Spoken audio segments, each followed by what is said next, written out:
రేవంత్ సర్కార్కి ఇప్పుడు అసలు పరీక్ష. మొన్నటిదాకా ఏమన్నారు, సోషల్ మీడియాలో వైరల్ చేశారు, దొంగ ప్రచారం చేశారు, ఆర్టిఫిషియల్ ఇంటెలిజెన్స్ ప్రచారం చేశారు అని చెప్పారు. ఎస్, ఆర్టిఫిషియల్ ఇంటెలిజెన్స్తో ఆ ఫోటోలు పెట్టారు. ఒకప్పుడు కాంగ్రెస్ పార్టీ ఆ లెక్కనైతే బీఆర్ఎస్ మీద 100 కొద్ది పెట్టింది. ఇప్పుడు అదే మాట్లాడుకొచ్చింది, కేసులు అంది, అదంతా నడిచింది. సుప్రీంకోర్టు మొన్ననే దీని మీద స్టే ఇస్తూ ఒక నిపుణుల కమిటీని వేసింది. ఆ నిపుణుల కమిటీ హైదరాబాద్కి చేరుకుంది, హెచ్సియుకి చేరుకుంది. అక్కడ విద్యార్థి సంఘాలతో, ఏదైతే హెచ్సియు విద్యార్థి విభాగంతో పాటు ఏబీవీపీ వాళ్ళతో కూడా విడివిడిగా మీటింగ్ అయింది.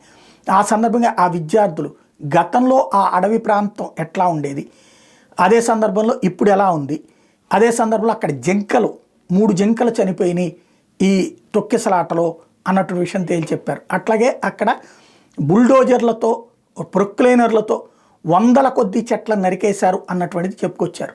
ఈ నివేదిక రేపు సుప్రీంకోర్టుకి వెళ్ళబోతుంది, కేంద్ర ప్రభుత్వానికి వెళ్ళబోతుంది. ఏం జరుగుతుందో చూడాలి.